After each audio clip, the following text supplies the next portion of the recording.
नमस्कार, हरियाणा न्यूज देखने वाले सभी दर्शकों का मैं राजविंदर कौर स्वागत करती हूं। खबरों की शुरुआत से पहले एक नजर हेडलाइंस की ओर।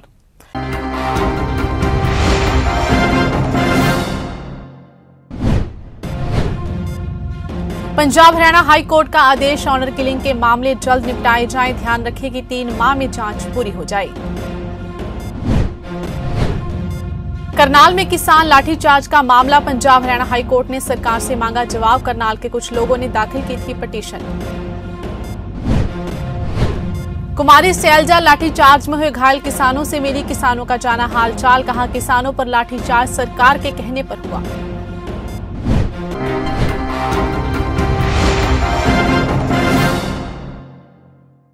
खबरें विस्तार से।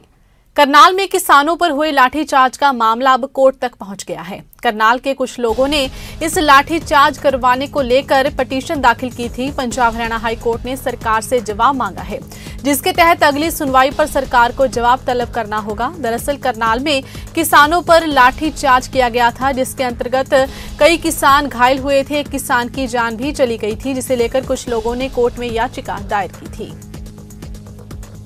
पंजाब हरियाणा हाई कोर्ट ने ऑनर किलिंग में किसी भी केस की जांच 3 महीने में पूरी करने और ट्रायल 6 महीने में पूरा करने के लिए कहा है। हाई कोर्ट ने ऐसे मामलों की जांच के लिए 1 माह में कमेटी बनाने का भी आदेश दिया है। आन के लिए हत्या के मामलों का निपटारा जल्द करने के लिए कड़ा आदेश दिया गया है। इस आदेश के मुताबिक हरियाणा, पंजाब और चंडीगढ़ के पुलिस महानिदेशकों को सुनिश्चित करना होगा कि किसी भी केस की जांच 3 महीने से ज्यादा लंबी ना खींचे। इसी तरह सभी सेशन जज को ट्रायल का निपटारा 6 माह में करने के लिए भी कहा गया है। हरियाणा में 2008 और 2009 में हुई जेबीटी शिक्षक भर्ती में घोटाला सामने आया था। इसमें कुल 756 शिक्षकों की भर्ती हुई थी, जिनमें से 60 शिक्षकों की भर्ती संदिग्ध पाई गई थी। इनमें से 2 शिक्षक पानीपत के भी शामिल हैं। सबसे अधिक 11 शिक्षक मेवात के हैं। अब मौलिक शिक्षा निदेशक के आदेश पर सभी जिलों के मौलिक शिक्षा अधिकारियों को संबंधित शिक्षकों का रिकॉर्ड लेने के लिए शुक्रवार को पंचकुला बुलाया गया है। रिकॉर्ड के आधार पर ही शिक्षा अधिकारी फर्जीवाड़े में शामिल शिक्षकों के खिलाफ कार्रवाई करेंगे। हरियाणा सरकार ने तुरंत प्रभाव से 16 आईपीएस अधिकारियों के तबादले एवं नियुक्ति के आदेश जारी किए हैं।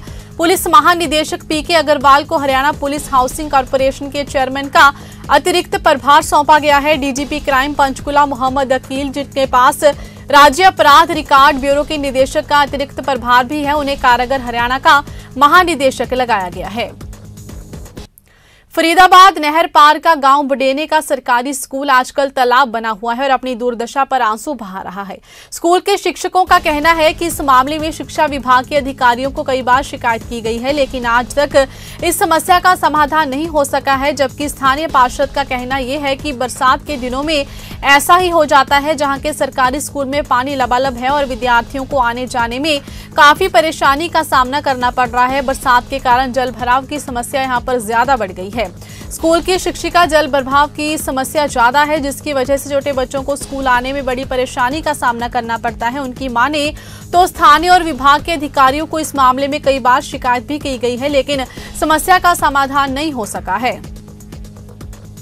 फरीदाबाद के गांव टिब्बी में कोरोना वैक्सीन लगाएगी। ग्रामीणों का काफी उत्साह देखने को मिला। काफी ज्यादा संख्या में ग्रामीणों ने कोरोना वैक्सीन लगाई। एएनएम निर्मला ने जानकारी देते हुए बताया कि पहले की बजाय अब लोग वैक्सीनेशन करवाने में ज्यादा उत्साहित हैं। इस कैंप में अब तक उन्होंने 64 लोगों को वैक्सीन लगा दी है। एएनएम निर्मला ने जानकारी देते हुए बताया कि 100% वैक्सीनेशन का लक्ष्य दिया गया है।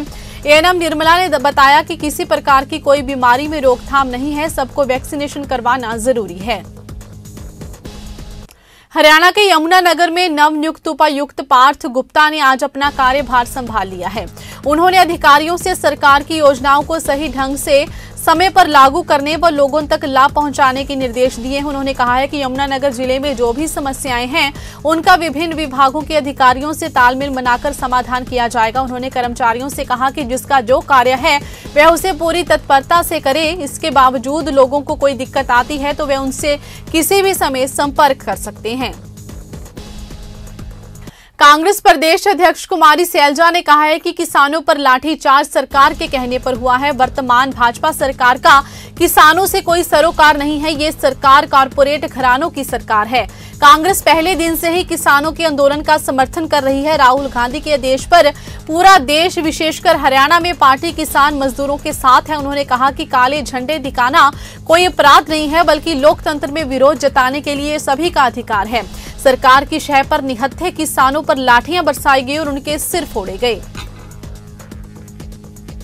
नगर परिषद ने सिरसा में हाउस टैक्स अदा नहीं करने वालों पर शिकंजा कसना शुरू कर दिया है। पहले चरण में 50 डिफाल्टरों को नोटिस जारी किए गए हैं। इन 50 लोगों पर 200 से 2.5 करोड़ का प्रॉपर्टी टैक्स बकाया है। सरकार ने भी प्रॉपर्टी टैक्स जमा करवाने वालों को 25% छूट की योजना शुरू कर रखी है। इस योजना का उद्देश्य नगर की परिषद की आय बढ़ाना है। जिन लोगों को नोटिस जारी किए गए हैं, अगर वे अब भी टैक्स राशि का भुगतान नहीं करते तो उनके खिलाफ सीलिंग की कार्रवाई अमल में लाई जाएगी।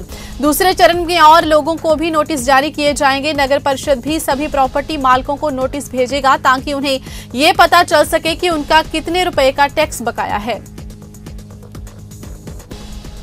जिला यमुनानगर के झीवर रेडी गांव में वृक्षम योजना के तहत पौधारोपण किया गया। इस योजना के तहत अलग अलग जिलों में अलग अलग स्थानों में पौधारोपण किया जा चुका है और अब तक इस योजना ने 677 वृक्ष लगा दिए हैं। आज का कार्यक्रम शिवरहेड़ी गांव के पशु चिकित्सालय में नितिन रहेजा, डॉक्टर राम हंसरथ संस्था के युवा सदस्य राम लखन ललित कुमार के द्वारा किया गया। कलायत उपमंडल स्थित शिक्षा भारती स्कूल में भारतीय वायुसेना में चयनित फ्लाइंग अफसर का सम्मान समारोह आयोजित किया गया, जिसमें समस्त स्टाफ के शिक्षकों ने उन्हें पलकों पर बिठाकर हौसला अफजाई की, क्योंकि देश के चयनित 12 पायलटों में से रोहित गिल को पहला स्थान हासिल किया है। इस प्रकार हरियाणा प्रांत व कैथल जिले का नाम रोशन हुआ है।